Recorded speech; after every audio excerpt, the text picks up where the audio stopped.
اعوذ باللہ من الشیطان الرجیم بسم اللہ الرحمن الرحیم الحمد للہ رب العالمین والصلاة والسلام علی اشرف الانبیاء والمرسلین وآلہ الطیبین الطاہرین۔ اعوذ باللہ من الشیطان الرجیم قالوا یا نوح قد جادلتنا فاکثرت جدالنا فأتنا بما تعدنا ان کنت من الصادقین۔ سورہ ہود آیت 32۔ لوگوں نے کہا اے نوح تم نے ہم سے بحث کی ہے اور بہت بحث کی، اب اگر تم سچے ہو تو وہ عذاب لے آؤ جس سے تم ہمیں ڈراتے ہو۔ حضرت نوح انبیاء میں سب سے زیادہ لمبی عمر پانے والے نبی ہے، اور دوسرا ابو البشر، پہلے ابو البشر حضرت آدم ہے اور دوسرے ابو البشر حضرت نوح ہے، یعنی موجودہ نسل حضرت نوح کی اولاد سے آگے بڑھی ہے۔ قرآنی تصریح کے مطابق فَلَبِثَ فِيهِمْ أَلْفَ سَنَةٍ إِلَّا 50 عَامًا۔ حضرت نوح ان کے ہاں اس قوم کے اپنی قوم کے پاس 950 سال تبلیغ کرتے رہے۔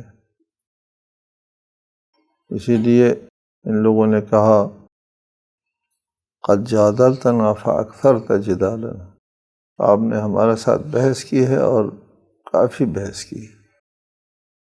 فأتنا بما تعدنا،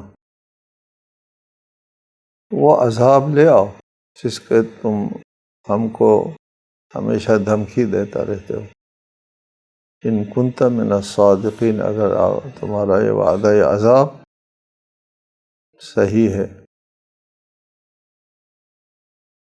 قال انما یأتیکم بہ اللہ ان شاء وما انتم بمعجزین۔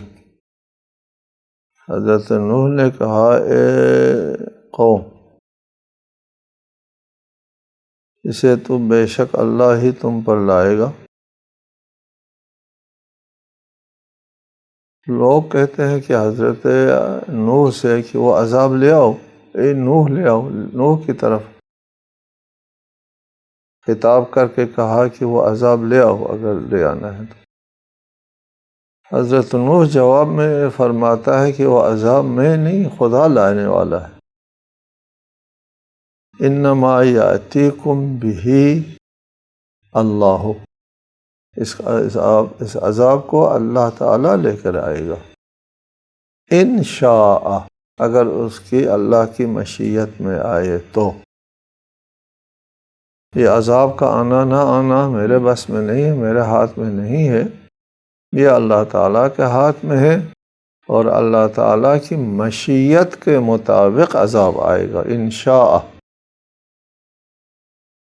مشیت اور ارادہ تقریباً ہم معنی ہے۔ انشاء یا ان ارادہ، اللہ کی مشیت میں آ جائے یعنی اللہ کے ارادے میں آ جائے تو پھر عذاب آ جائے گا۔ وما انتم بمعجزین، اور تم اللہ کو عاجز کرنے والے نہیں ہیں، کہ اللہ جب عذاب لانا چاہے گا اور عذاب لانا اللہ کی مشیت میں جب آئے گا تو اس وقت اللہ کو کوئی عاجز تو نہیں بنا سکتا۔ وَلَا يَنفَعُكُمْ نُصْحِي إِنْ أَرَدْتُ أَنْ أَنْصَحَ لَكُمْ إِنْ كَانَ اللَّهُ يُرِيدُ أَنْ يُغْوِيَكُمْ هُوَ رَبُّكُمْ وَإِلَيْهِ تُرْجَعُونَ۔ اور جب اللہ نے تمہیں گمراہ کرنے کا ارادہ کر لیا ہے تو اگر میں تمہیں نصیحت کرنا بھی چاہوں تو میری نصیحت تمہیں کوئی فائدہ نہیں دے گی، وہی تمہارا رب ہے اور اسی کی طرف تمہیں پلٹ کر جانا ہے۔ اس میں حضرت نوح ارشاد فرماتا ہے کہ اگر میں تمہاری نصیحت کرنا چاہوں تو میری نصیحت جو ہے تم کو فائدہ نہیں دے گی۔ ان کان اللہ یرید ان یغویکم، اگر اللہ نے تمہاری گمراہی کا ارادہ کیا ہے۔ اغوا، یغوی اغوا گمراہ کرنے کو کہتے ہیں، اضلال کہتے ہیں۔ اضلال اور اغوا میں فرق یہ ہے کہ جو گمراہ ہوتا ہے اس کو اپنی گمراہی کا علم ہوتا ہے، اور جس کو اغوا کیا جاتا ہے اس کو اپنی گمراہی کا بھی علم نہیں ہوتا، وہ اتنے غفلت میں ہوتا ہے کہ اس کو پتہ بھی نہیں چلتا کہ میں گمراہ ہو رہا ہوں۔ اگر گمراہ ہونے والے کو اپنی گمراہی کا علم ہے تو یہ اضلال ہے، اور اگر اس کو اس تک کا بھی علم نہیں ہے، آگاہی نہیں ہے، غفلت میں ہے، تو اس کو اغوا کہتے ہیں۔ یہاں بھی اللہ تعالیٰ کا یہ ارشاد ہے، ان کان اللہ یرید ان یغویکم، اگر اللہ تعالیٰ کا ارادہ یہ بن گیا ہو کہ تم کو گمراہ کرنا ہے۔ قرآن مجید میں اس قسم کے بہت سے تعبیرات ہیں۔ یضل کا لفظ بہت ہے قرآن میں کہ خدا گمراہ کر دیتا ہے، جس کو چاہے خدا گمراہ کر دیتا ہے، جس کو چاہے خدا ہدایت دیتا ہے۔ جس کے اللہ تعالیٰ کی مشیت میں اگر گمراہ کرنا آتا ہے تو گمراہ کر دیتا ہے، اور اگر ہدایت کرنا آتا ہے مشیت میں تو ہدایت دیتا ہے۔ اس پر ہم نے قرارن، چونکہ قرآن میں بھی اس کا قرارن ذکر آیا تو ہم نے بھی قرارن اس کا ذکر کیا تاکہ یہ ذہن میں یہ بات بیٹھ جائے، چونکہ یہ اہم نکتہ ہے۔ یہ بہت سوال اٹھتا ہے ذہنوں میں کہ اللہ خود گمراہ کرتا ہے تو پھر بندے کا کیا قصور ہے؟ پھر بندہ مجبور ہو گیا، اور مجبور مکلف نہیں ہوتا، مجبور کا امتحان نہیں لیا جاتا، مجبور کسی ثواب اور عقاب کا مستحق نہیں ہوا کرتا کہ کسی کا ہاتھ پیر باندھ کر کے دریا میں پھینک دیا جائے اور اس سے کہہ دیا جائے خبردار کپڑے بھیگ جائے۔ مفہوم یہ معقول چیز نہیں ہے کہ اس کو مجبور کر کے ہاتھ پیر باندھ کر کے پانی میں پھینکا جا رہا ہے اور پھر اس سے کہتا ہے خبردار کپڑا بھیگ جائے، تو پھر ہم سے برا کوئی نہیں ہوگا۔ وہ بیچارہ ہے، وہ کچھ کر نہیں سکتا۔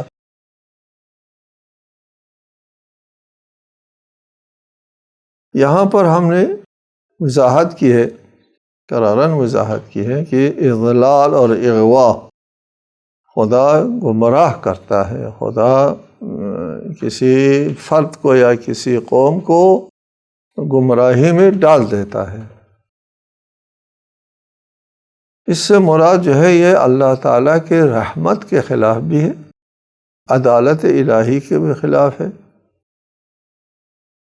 وسعت رحمتہ کل شیء، یا سبقت رحمتہ غضبہ، اللہ کے رحمت جو ہے وہ اللہ کے غضب اور عقاب سے پہلے، تو اللہ کے رحمت کے خلاف ہے، اللہ کے عدل و انصاف کے خلاف ہے کہ کسی کو مجبور کیا جائے اور پھر اس کے بعد اس سے سوال کیا جائے کیوں کیا یہ کام؟ اس نے کیا نہیں، اس سے کرایا گیا ہے۔ جواب اس کا یہ ہے کہ اللہ تعالیٰ انسانوں کے ہدایت کے لیے تمام وسائل فراہم فرماتا ہے۔ سب سے پہلے اس کی طبیعت کے اندر، اس کی فطرت کے اندر ہدایت وضع فرمائی، پھر فرشتوں کے ذریعے وہ ہدایت دی، پھر انبیاء علیہ السلام کے ذریعے ہدایت دی، اور بہت سے ہدایت کے وسائل فراہم کیے، اور حجت ان کو کسی کی شخص کے اوپر پوری ہو جاتی ہے، مکمل حجت پوری ہو جاتی ہے، اور اس کے پاس کوئی عذر بھی باقی نہیں رہتا، اس مکلف کے پاس کوئی عذر باقی نہیں رہتا۔ اس وقت بغیر کسی عذر کے وہ ایمان نہیں لاتا ہے، وہ ہدایت کے تمام اسباب جو ہے اس کو وہ مسترد کر دیتا ہے، اس سے کوئی فائدہ نہیں اٹھاتا ہے، اور آئندہ بھی ایمان لانے کی امید علم خدا میں ہے کہ آئندہ ایمان نہیں لائے گا۔ گزشتہ کے بارے میں علم خدا میں ہے کہ اس نے ایمان نہیں لایا، حجت بھی اس کے اوپر پوری ہو گئی، عذر بھی باقی نہیں رہا، اور آئندہ کے لیے بھی یہ شخص ایمان لانے والا نہیں ہے۔ اس وقت اللہ تعالیٰ اس سے ہاتھ اٹھاتا ہے اور اس کو اپنے حالت پہ چھوڑ دیتا ہے۔ جب ہدایت کا سر چشمہ اس سے ہاتھ اٹھا دے تو پھر کسی اور جگہ سے ہدایت تو ملنا نہیں ہے۔ ہدایت کا واحد سر چشمہ اللہ کی ذات ہے، کسی اور جگہ سے ہدایت ملنے کی کوئی صورت سرے سے نہیں ہے۔ جب ہدایت کے واحد سر چشمے نے ہاتھ اٹھا لیا پھر اس کو کہاں سے ہدایت ملے گی؟ ضلالت کے علاوہ کوئی اور صورت نہیں ہے۔ اللہ تعالیٰ کی طرف سے ہدایت کا راستہ بند ہونے کی صورت میں یہ گمراہی میں چلا جائے گا۔ اس لیے اللہ تعالیٰ کہتا ہے کہ میں اس کو گمراہی میں ڈال رہا ہوں۔ کیوں ڈالتا ہے؟ اس لیے کہ ہدایت کے تو آ نہیں رہا، اور اس کے جب میں ہدایت کے لیے ہاتھ اٹھاتا ہوں تو ہدایت تو اسے ملنا نہیں۔ ہدایت نہ ملنے کی صورت میں کوئی تیسری چیز تو ہے نہیں، نہ ہدایت نہ ضلالت۔ ہدایت نہ ملنے کی صورت میں ضلالت ہے، لہٰذا یہاں پر اللہ تعالیٰ نے ارادہ کر لیا ان کو گمراہ کر دیں۔ ایسی گمراہی جس کے بارے ان کے گمراہ ہونے والوں کو بھی اپنی گمراہی کا علم تک نہیں ہے، کہ وہ سمجھتے ہیں کہ ہم گمراہ نہیں ہیں، ہم ٹھیک ٹھاک راہ راست پر ہے، اور یہ نوح جو ہے وہ جھوٹ بولتا ہے۔ آگے آیات میں اس بات کی تشریح بھی آ جائے گی، اللہ تعالیٰ کے علم میں ان میں سے کوئی ایمان لانے والا نہیں مستقبل میں۔ ان کان اللہ یرید ان یغویکم، جب اللہ تعالیٰ کا ارادہ ہو گیا۔ اللہ تعالیٰ کا ارادہ کب ہوگا؟ ارادہ اس وقت ہوگا جب یہ ایمان لانے والے نہیں ہے، حجت بھی ان کے اوپر پوری ہو گئی، آگے بھی ایمان لانے والے نہیں ہے، اس وقت اللہ تعالیٰ کا ارادہ ہوگا کہ ان کو گمراہ کر دیا جائے، یعنی ان سے ہاتھ اٹھا دیا جائے، ہدایت کا راستے، ہدایت کے دروازے ان کے اوپر بند کر دیے جائے۔ پھر اس کے بعد یہ ایمان لانے والے نہ ہوں گے۔ هو ربکم وإلیہ ترجعون، حضرت نوح اپنی قوم سے ارشاد فرماتا ہے کہ جس کے ہاتھ میں تمہاری ہدایت ہے، تمہاری رہنمائی ہے، اس نے تم سے ہاتھ اٹھا لیا اور تم کو گمراہی میں جانے دیا۔ هو ربکم، وہی تمہارا مالک اور تمہارا رب، وإلیہ ترجعون، اور واپس بھی اسی کی بارگاہ میں جانا ہے، حساب اسی کو دینا ہے۔ جس کے تم منکر ہو، اس کو رب بھی نہیں مانتے ہو۔ ام یقولون افتراہ قل ان افتریتہ فعلی اجرامی وانا بریء مما تجرمون، کیا یہ لوگ کہتے ہیں کہ اس شخص نے یہ باتیں بنائی ہیں؟ کہہ دیجئے اگر یہ باتیں میں نے بنائی ہیں تو میں اپنے جرم کا خود ذمہ دار ہوں، اور جس جرم کے تم مرتکب ہو میں اس سے بری ہوں۔ یہ حضرت نوح کے سلسلے میں ہے کہ کیا یہ لوگ کہتے ہیں کہ افطراہ، اس نے خود گڑھ دیا ہے۔ اگر یہ رسالت مآب کی طرف ہے، بیچ میں خطاب رسالت مآب کی طرف، تو یہ مشرکین مکہ کے لیے ہے کہ ہم یقولون افطراہ، کیا یہ کہتے ہیں کہ افطراہ، اس کو اس نے خود گڑھ لیا ہے، یہ کلام اللہ نہیں ہے، یہ وحی نہیں ہے۔ قل ان افتریتہ فعلی اجرامی، آپ کہہ دیجئے، یا اگر نوح سے ہے تو یا نوح آپ کہہ دیں، یا رسالت مآب سے ہے تو رسالت مآب سے یہ حکم ہے کہ آپ یہ کہہ دیجئے کہ اگر میں نے افطرا کیا ہے، میں نے جھوٹ باندھا ہے، فعلی اجرامی، تو اس جرم کی سزا جو ہے وہ اس کا ذمہ دار میں خود ہوں۔ اگر میں نے جھوٹ بولا ہے، اللہ کی طرف جھوٹی نسبت دی ہے، تو میں اس جرم کا ذمہ دار ہوں گا۔ اور اگر تم نے میرے اوپر افتراء کیا ہے کہ میں جھوٹ بول رہا ہوں، میرے اس سچائی کو جھوٹ کہتے ہو، تو اس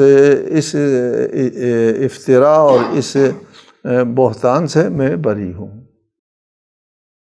یعنی دو حال سے خالی نہیں ہے، ایک حال یہ ہے کہ یا معاذ اللہ کا رسول جھوٹ بولتا ہے، یا یہ لوگ جو ہے اللہ کے رسول کی طرف جھوٹ کی نسبت دیتا ہے، یا رسول اللہ کی طرف جھوٹی نسبت دیتا ہے، یا لوگ رسول کی طرف جھوٹی نسبت دیتا ہے۔ ایک افتراء کرنے والا ضرور ہے۔ اس آیت میں فرمایا اگر میں افتراء کرنے والا ہوں تو اس افتراء کا میں ذمہ دار ہوں، اگر تم افتراء کرنے والے ہو تو اس افتراء کے تم ذمہ دار ہو، ہم تمہارے اس افتراء سے براءت چاہتے ہیں۔ یہاں قل ان افتریتہ فعلی اجرامی، اگر میں افتراء کرتا ہوں تو اس کے ذمہ دار میں ہوں۔ یہاں مسئلہ یہ ہے کہ ایک شخص اللہ کی طرف کسی بات کو نسبت دیتا ہے، یہ اللہ نے فرمایا ہے، وہ نسبت دینے والا یا نبی ہے یا جھوٹا آدمی۔ ایک جھوٹا آدمی کہتا ہے میں نبی ہوں، میرے اوپر یہ کلام نازل ہوا، یہ اللہ نے ارشاد فرمایا، اللہ نے ارشاد نہیں فرمایا، اللہ کی طرف جو ہے جھوٹی نسبت دے رہا ہے۔ ایک شخص جو نبی نہیں ہے، جس کو اللہ نے رسول نہیں بنایا، وہ خود دعویٰ کرتا ہے کہ میں اللہ کا رسول ہوں اور یہ کلام اللہ کا کلام ہے، یہ افتراء کرتا ہے، اس کو مہلت دی جاتی ہے۔ باقی مجرموں کی طرح اس مجرم کو بھی مہلت مل جائے گی، فوراً اس کے اوپر عذاب نہیں آئے گا۔ لیکن اگر ایک شخص اللہ کی طرف سے نبی ہے، اس کو اللہ تعالیٰ نے معجزہ عنایت فرمایا ہے، اور معجزہ عنایت فرمانے اور نبی بنانے کے بعد یہ نبی اللہ کی طرف جھوٹی نسبت دیتا ہے، اس وقت اس کو مہلت نہیں ملے گی۔ ایک فرض ہے، کوئی نبی ایسا تو نہیں کرتا، لیکن فرض یہ فرض قرآن نے بھی بیان فرمایا ہے کہ اگر کوئی نبی وَلَوْ تَقَوَّلَ عَلَيْنَا بَعْضَ الْأَقَاوِيلِ، اور اگر کوئی نبی ایک تھوڑی سی بات جو ہے ہماری طرف گھڑ کے نسبت دے، تقول گھڑ دے، علینا ہم پر، بعض الاقاویل تھوڑی سی بات بھی گھڑ کر ہماری طرف نسبت دے، لَأَخَذْنَا مِنْهُ بِالْيَمِينِ، اس کا دائیں ہاتھ پکڑ لیں گے ہم، اس کا شہرک ہم کاٹ دیں گے، مہلت نہیں ملے گی۔ کوئی شخص نبی ہو اللہ تعالیٰ کی طرف سے اور نبوت کے مقام پر فائز ہونے کے بعد اللہ کی طرف جھوٹی نسبت دیتا ہے، اس کو مہلت نہیں ملتی۔ فرمایا کہ میں اللہ کا نبی ہوں، میرے ہاتھ میں اللہ تعالیٰ نے معجزات ظاہر فرمائے ہیں، مجھے نبوت عنایت فرمائی ہے، اس کے باوجود میں اللہ کی طرف جھوٹی نسبت دیتا ہوں، فعلی اجرامی، اس جرم کا میں ذمہ دار ہوں، مجھے اللہ تعالیٰ کی طرف سے پھر مہلت نہیں ملے گی۔ اور اگر تم افتراء کرتے ہو تو پھر تم ذمہ دار ہو۔ فرمایا کہ ہم تمہارے اس افتراء سے براءت چاہتے ہیں۔ وَأَنَا بَرِيءٌ مِّمَّا تُجْرِمُونَ وَأُوحِيَ إِلَىٰ نُوحٍ أَنَّهُ لَن يُؤْمِنَ مِن قَوْمِكَ إِلَّا مَن قَدْ آمَنَ فَلَا تَبْتَئِسْ بِمَا كَانُوا يَفْعَلُونَ۔ اور نوح کی طرف یہ وحی کی گئی کہ جو لوگ ایمان لا چکے ہیں ان کے علاوہ آپ کی قوم میں سے ہرگز کوئی ایمان نہیں لائے گا، لہذا جو کچھ یہ لوگ کرتے ہیں آپ ان سے رنجیدہ نہ ہوں۔ دیکھیے اللہ تعالیٰ نے اپنے علم کا اظہار کیا اپنے رسول کے اوپر، اور حضرت نوح سے فرمایا کہ آپ کی قوم میں سے جن لوگوں نے ایمان لے آنا تھا ان کے علاوہ اور کوئی ایمان لانے والا نہیں ہے ان لوگوں میں سے، نہ ان میں ایمان لانے والے ہیں، نہ ان کی آنے والی نسلوں میں کوئی ایمان لانے والے ہیں۔ حضرت نوح کو اللہ تعالیٰ نے جب یہ بتا دیا کہ آپ کی قوم میں سے کوئی ایمان لانے والا نہیں ہے، نہ موجودہ قوم میں سے، کہتے ہیں کہ کوئی 80 افراد مومن ہو گئے تھے، کچھ لوگ کہتے ہیں 8 افراد مومن ہو گئے تھے، بہرحال یہ روایت مستند نہیں ہے، کچھ لوگ مومن تھے، محدود لوگ مومن ہو گئے تھے۔ اور باقی لوگوں کے بارے میں اللہ تعالیٰ نے ارشاد فرمایا کہ کوئی ایمان لانے والا نہیں ہے۔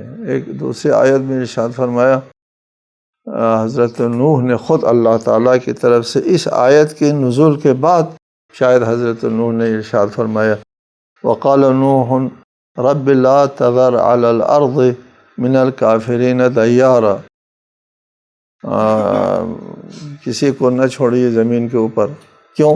اس لیے انک ان تذرہم یضلوا عبادک، اگر آپ ان کو زندہ چھوڑتے ہیں تو یہ آپ کے بندوں کو گمراہ کریں گے، ولا یلدوا الا فاجرا کفارا، یہ ان کی نسلوں میں بھی کافر اور فاجر کے علاوہ نسلوں میں بھی آنے والے نہیں ہیں۔ حضرت نوح کو اللہ تعالیٰ نے جب بتا دیا تو اللہ تعالیٰ کی بارگاہ میں حضرت نوح نے بھی دعا کی کہ چونکہ ان کی نسلوں میں بھی کوئی مومن فاجر اور کافر کے علاوہ آنے والا نہیں ہے، لہٰذا ان کو اس زمین کے اوپر زندہ نہ چھوڑ، تباہ کرو، اس کو عذاب استئصال کہتے ہیں۔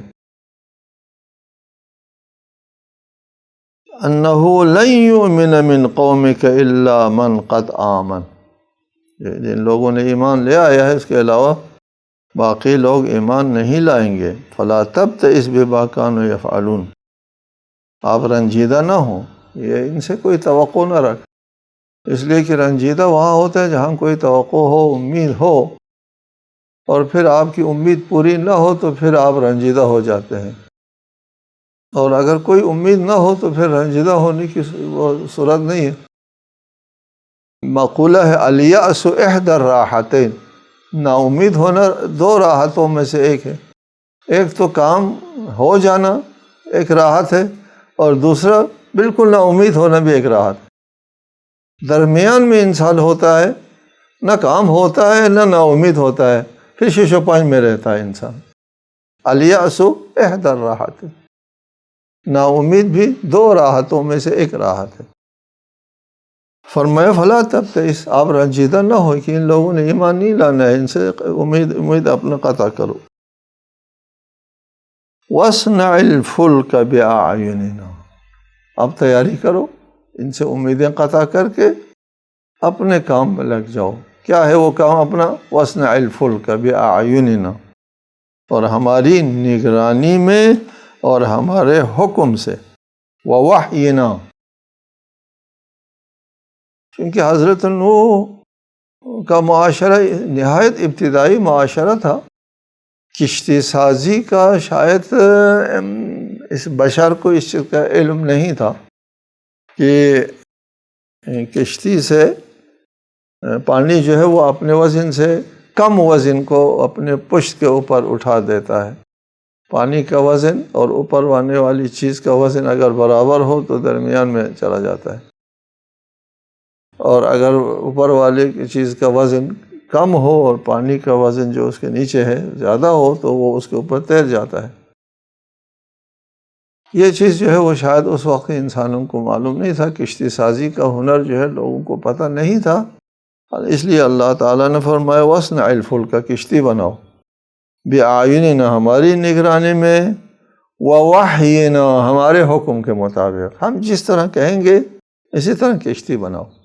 کیونکہ خود انسان کو کشتی بنانا اس سے ایسا لگتا ہے، اس آیت سے اور اس تعبیر سے مفہوم ایسا ہوتا ہے کہ خود انسان کشتی بنانے کے قابل نہیں تھا، اس لیے کہ وہ وحی کا محتاج تھا۔ بِأَعْيُنِنَا، ہماری نگرانی میں بناؤ، وَوَحْيِنَا، اور ہمارے حکم سے بناؤ۔